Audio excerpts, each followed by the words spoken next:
በስመ አብ ወወልድ ወመንፈስ ቅዱስ አህዱ አምላክ አሜን። የንጉሡ የእሾህ አክሊል ከ13ቱ ሕማማተ መስቀል አንደኛው ራስን በዘንግ መመታት። አየሩ በፌዝና በስላቅ ተሞልቷል ሲባል ጭፍሮቹ ጌታን እያሰቃዩት ያሉት በቁጣ ብቻ ሳይሆን በንቀት ጭምር ነበር። የዓለምን መንግሥታት ሁሉ በሥልጣኑ የያዘው መኳንንትንም የሚሾም ነገሥታትን የሚሽር ያ ግርማዊ ንጉሥ ዛሬ ግን በገዛ ፍጥረቶቹ ፊት እንደ ተራ ተዋናይ ለቀልድ ቆሟል።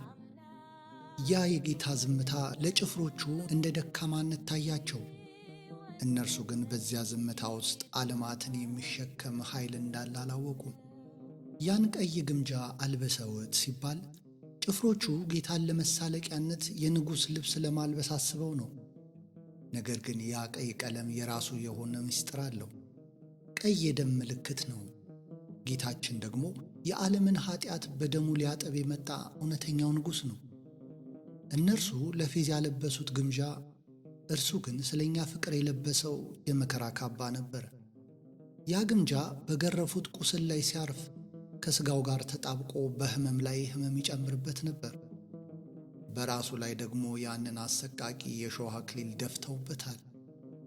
አዳም በኃጢአቱ ምክንያት ምድር እሾህንና አሜኬላን አብቅላበት ተፈርዶበት ነበር። ጌታችን ግን ያንን የመርገም ምልክት የሆነውን እሾህ እንደ ድል አክሊል በራሱ ላይ ደፋው። እያንዳንዱ ሹል እሾህ ወደ ቅዱስ ጭንቅላቱ ሰርጎ ሲገባ መለኮታዊው ደም በፊቱ ላይ ይፈስ ነበር። ያ ፊት ሙሴ ሊያየው ተመኝቶ ያልቻለው መላእክት በፍርሃት የሚጋርዱት ቅዱስ ፊቱ ዛሬም በእሾህ ተወግቶ በደም ተቀባ። የብርሃን አክሊል የሚገባው ራስ ዛሬ በእሾህ ታጠረ። በሐሰት ክብር ሊያቆስሉት ቢሞክሩም እርሱ ግን በዚያ መከራ ውስጥ እውነተኛውን የክብር ዘውድ ለእኛ እያዘጋጀልን ነበር። ያ የታገሰው ውርደት ለእኛ የዘላለም ክብር ሆነ። ያ የደፋው የእሾህ አክሊል ለእኛ የጽድቅ አክሊል ተረፈ። ጌታ ሆይ አንተ ለቀልድ ስትቆም እኛ ከቁም ነገር ተቆጠርን። አንተ በእሾህ ስትወጋ እኛ ከመርገም እሾህ ወጣን።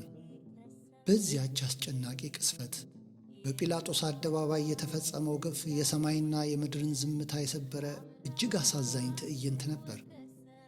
አቤት ያ ሰዓት!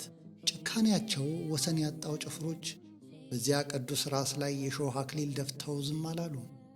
ግብዝነት በተሞላበት ሁኔታ በፊቱ እየተንበረከኩ የአይሁድ ንጉሥ ሆይ ሰላም ላንተ ይሁን እያሉ ይዘባበቱበት ነበር። በፌዝ እየሰገዱለት፣ በዚያው ቅስፈት ግን በውስጣቸው ያለውን ክፋት ለመወጣት ያንን የእሾህ አክሊል በራሱ ላይ አጥብቀው ለመትከል ሻካራውን ዘንግ አነሱ። ያ ሰዓት የፍቅር አምላክ በክፉዎች እጅ የወደቀበት የመከራ ጥግ ነበር። ያ ራስ በሰማያት ያሉ ኪሩቤልና ሱራፌል ግርማው አስፈርቷቸው በክንፎቻቸው የሚሸፍኑለት፣ ጥልቁነቱና ስፋቱን ፈጽሞ የማይመረምሩት የጥበብ ሁሉ ምንጭ ነው። ያ ራስ አጽናፈ ዓለማትን በሐሳብ ብቻ የፈጠረ የመለኮት ሙሉነት ማደሪያ የሆነ ቅዱስ ራስ ነው። ዛሬ ግን በቆሸሹና በጨካኞች ፍጥረታቱ እጅ በዘንግ ተመታ። የዓለም ፈጣሪ በገዛ ፍጡሩ በትር ሲቀጠቀጥ ማየት ለሕሊና የሚከብድ ለልብም እሳት የሚጭር ግፍ ነው። መከራውን ሁሉ ለሰው ልጅ ነፃነት ሲል በጽናትና በትሕትና የተቀበለው ጌታ ያ ኃይለኛ ዘንግ በቅዱስ ራሱ ላይ ሲያርፍ አልተቆጣም። ነገር ግን ዘንጉ በወረደ ቁጥር የእሾሁ እሾህ ወደ ቅዱስ ጭንቅላቱና ወደ ሥጋው ሰርጎ ይገባ ነበር። ሕመሙም የማይነገር ነበር። እሾሁ ሥጋውን ሰንጥቆ ሲገባ ያ መለኮታዊ ደሙ እንደ ጎርፍ እየፈሰሰ በፊቱ ላይ ይወርድ ነበር። ያንን ትዕይንት ለሚያይ ዓይን እንባ አይታክተውም። ያንን ግፍ ለሚሰማ ልብ ሐዘን አይበቃውም። የጥበብ ራስ በዘንግ ተቀጥቅጦ በደም ተጠምቆና በእሾህ ታጥሮ ለሰው ልጆች ድኅነት ሲል በዚያ አደባባይ ቆመ። በዚያ ዘንግና በእሾህ መካከል የፈሰሰው ደም ለእኛ ሕይወት መድኃኒት ነበር።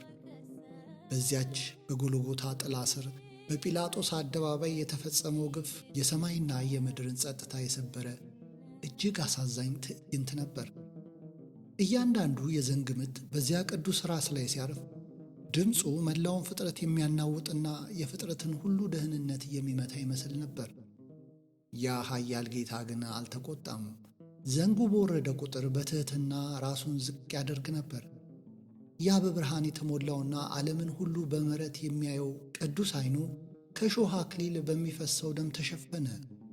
በዚያ በረቂቁ ሕመም ውስጥ ሆኖ ግን እርሱ ታላቅ ሥራን ይሠራ ነበር። በአዳም አእምሮ ውስጥ ለዘመናት የነበረውን የክፋት የትዕቢትና የኀጢአት ሐሳብ በእያንዳንዱ የዘንግ ምት ይደመስሰው ነበር። ያ የዘንግ መመታት ለእኛ ለሰው ልጆች የክፉ ሐሳብ እስራትን የሚሰብር መለኮታዊ መዶሻ ነበር።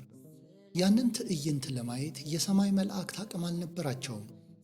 የመላእክት አለቆች ጌታቸው ንጉሣቸውና ፈጣሪያቸው እንዲህ በትቢያ በሆኑ ፍጥረታቱ እጅ በዘንግ ሲቀጠቀጥ ሲያዩ በድንጋጤ ደነዘዙ።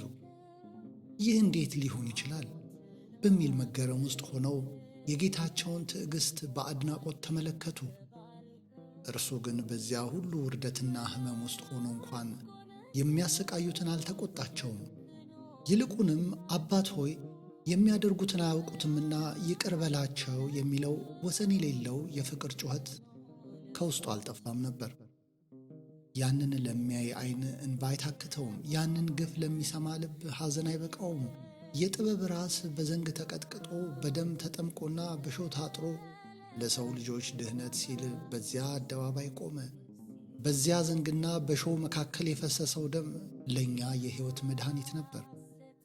ያንን ላስተዋለ በሕሊናው ለሚመለከትና በልቡ ለሚያሰላስል ሰው የሚሰማው ሕመም ቀላል አይደለም። ዓለማትን የፈጠረ ራስ በዘንግ ሲቀጠቀጥ መለኮታዊው ደም በቅዱሱ ፊቱ ላይ ሲፈስ ማየት ድንጋይ ልብን እንኳን ያቀልጣል። የሰው ልጅ ክፋትና የፈጣሪ ትሕትና የተገናኙበት ያ ቅጽበት ለማንኛውም ተመልካች ልብ ሰባሪና ዓይንን በእንባ የሚያጠብ ነው። እያንዳንዱ የዘንግ ምት በጌታ ራስ ላይ ሲያርፍ በምድራዊው ዓይን ለሚያየው ሰው ውርደት ቢመስልም ለሚያስተውል ሕሊና ግን የታላቅ ፍቅር መግለጫ ነበር። ጌታ ሆይ አንተ በዘንግ የተመታኸው የእኛን የደነዘዘ ሕሊና ልታነቃ ነው የሚለው ቃል ጥልቅ ምስጢር አለው። የሰው ልጅ በኀጢአት ብዛት ሕሊናው ደንዝዞ በክፋትና በትዕቢት ተውጦ ነበር። ጌታችን ግን ያንን የደነዘዘና የሰነፈ ሕሊናችንን ይቀሰቅስ ዘንድ የጥበብ ምንጭ የሆነውን ቅዱስ ራሱን ለዘንግ ሰጠ።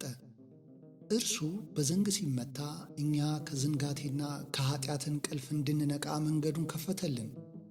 ያ የዘንግ ምት በእውነት የእኛን የጠነከረ ልብ የሚሰብርና ወደ ንስሐ የሚጠራ መለኮታዊ ጥሪ ነበር። አዳምና ልጆቹ በበደላቸው ምክንያት በዘላለም የቅጣት በትር ሊመቱ ይገባቸው ነበር። ነገር ግን መሐሪው ጌታ በእኔ ይሁን አለ።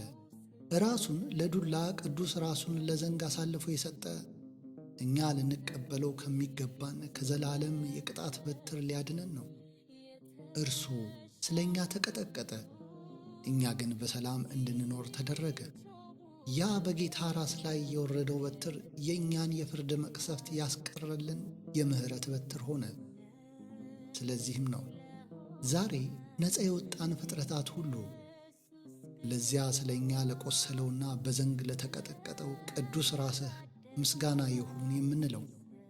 ያ የታገሰው ሕመም ለእኛ ፈውስ፣ ያ የተቀበለው ውርደት ለእኛ ክብር ሆኗልና በዘንግ የተመታው ራሱ ዛሬ ለእኛ የድል አክሊል ሆኖናል። ያ የታገሰው ትሕትና የዘላለም የደህነታችን መሠረት ነውና ስሙ የተመሰገነ ይሁን። ይቆየን።